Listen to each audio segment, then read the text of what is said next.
We're in 2.1. We're going to start in on I think it's a pretty fun game. 2.1, we're gonna learn the rules to the game. In 2.2, we'll start playing the game. From 2.2, that's where your instructor goes the most challenging. I really I like the identities. There's a big reason why.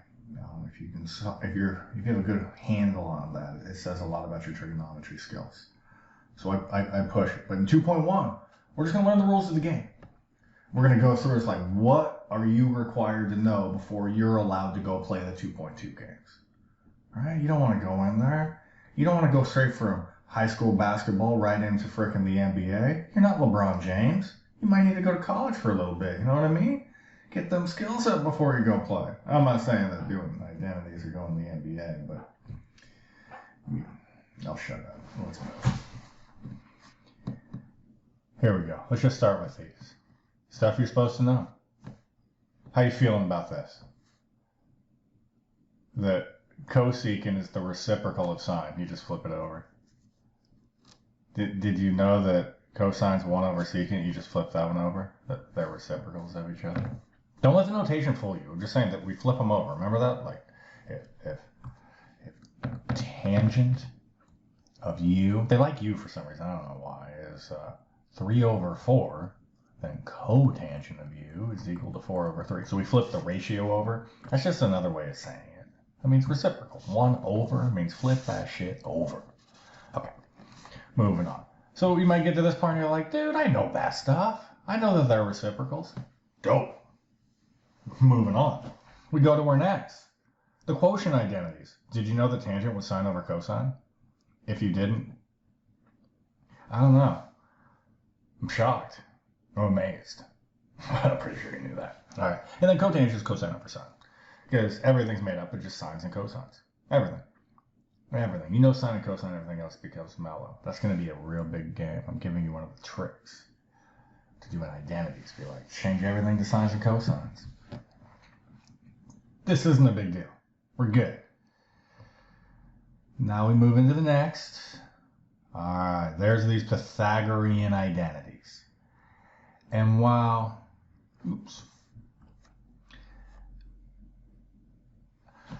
there's 3 of them, I've shown you before, told you, you better know your sine squared plus cosine squared equals 1 in every different combination of it.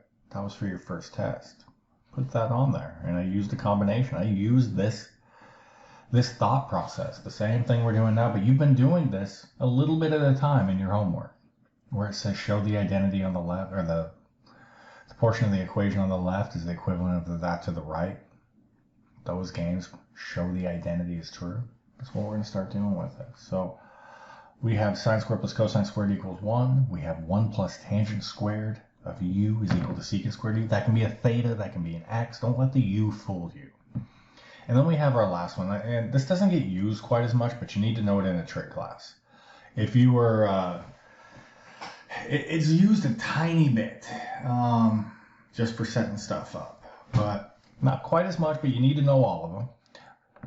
I stress much more on the ones on the left, yet you do need to know the one on the right too, but you don't just need to know this formula. You need to be able to move it around as well.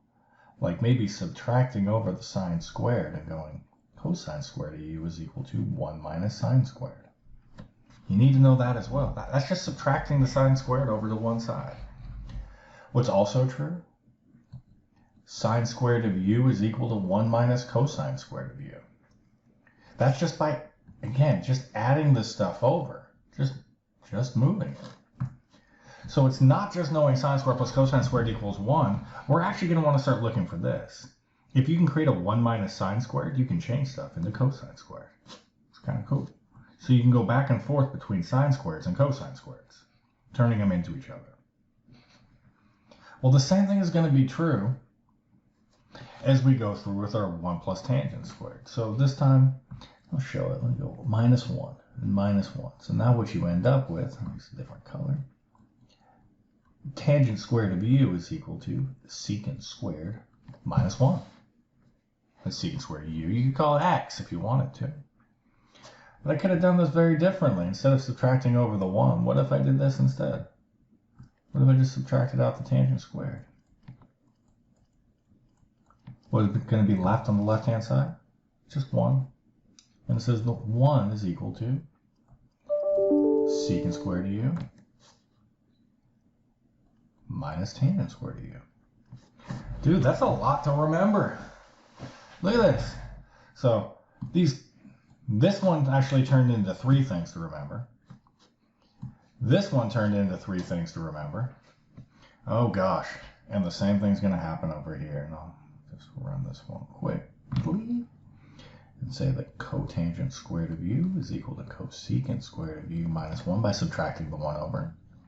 And we could also write it that 1 is equal to cosecant squared of u minus cotangent squared of u. Just manipulating it with algebra. So these 3 things we're going to want to know, especially those. Know these. Know those. And with practice, you'll get better with them because I'm going to ask you a lot of times to mess around with them. You'll see it over and over and over. But that's the big one. Know your sine squared plus cosine squared equals 1 and all the moving around, because we go back and forth between sines and cosines all the time. Actually, I misspoke, sine squareds and cosine squareds.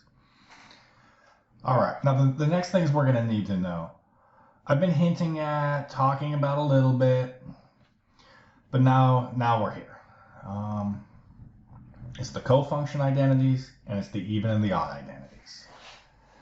I'm talking just a little bit about it, but now we're gonna have to know how to deal with this stuff. Notice that we're writing in radians. Everything here is written in radians. So if you need to, for your brain to be like, wait a second, sine of 90 degrees minus some other angle is equal to cosine of an angle. That's saying the same thing. I'm just using a theta instead of a u, and I'm writing 90 degrees instead of writing it in radians. So the brain can look at it and go like, okay, still doesn't make sense, but at least makes more sense. You know what I mean? So being able to go back and forth with that and not getting freaked out when you see the pies and going, these are angles, chill, what is it? Beautiful. So this is what we're saying now. This is that cofunctions of complementary angles are equal. Saying that cosine of pi over 6 is equal to sine of pi over 2 minus whatever's here. I'm using this. I just said cosine of an angle, so the u for that case is pi over 6. So now we pop in the pi over 6. And this ends up becoming, oh, it's pi over 3. So did you know that cosine of pi over 6 was equal to sine of pi over 3? You know what I mean? Did you know that? Did you know that? What's it, pi over 6, pi over 4, pi over 3? Let's put a couple of them in there. Maybe I'll just go 0, 1/2, root 2 over 2, root 3 over 2. And then don't we go back up the other direction? 1/2, root 2 over 2, root 3 over 2. Back up to 1. So we're saying that sine of pi over 3 is equal to cosine of pi over 6. Oh, no shit. Complementary angles of cofunctions are equal, or cofunctions of complementary angles are equal. I always misspeak that. You're going to not have to do a ton of this. This is the shit that students forget constantly. I dick around with my Calculus 1 students, and I pop this up at the beginning of the class because I know no one remembers it. You got to pay your dues through this. You're going to play a couple games with it. Try and keep it in your brain. You have some very straightforward. Just by having this out, you can answer a lot of your homework problems. Like these functions, you should know this. And then the even and odd properties. The even and odd properties. And here's the game. I've talked about it in other videos. But an odd function says f of, and you put in something negative inside there. It's like the negative just travels right out to the outside of the function. Just like that. Oops. And it says that you can take the negative out and replace it with a positive. Now an even function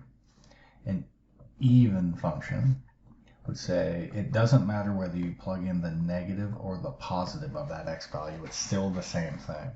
Examples of even functions might be a parabola. y equals x squared, right? It doesn't matter whether you plug in 1 or -1. The answer is always frickin' 1. That's an even function. An odd function might be like the cubic function. Like the cubic function. You know, looks like this. So if you put in 1, you get out +1, but if you put in -1, you get out -1. It's just saying if you change the sign of the input, you just change the sign of the output. Sine and tangent are odd. Since tangent and sine are odd, what does that mean about cosecant and cotangent?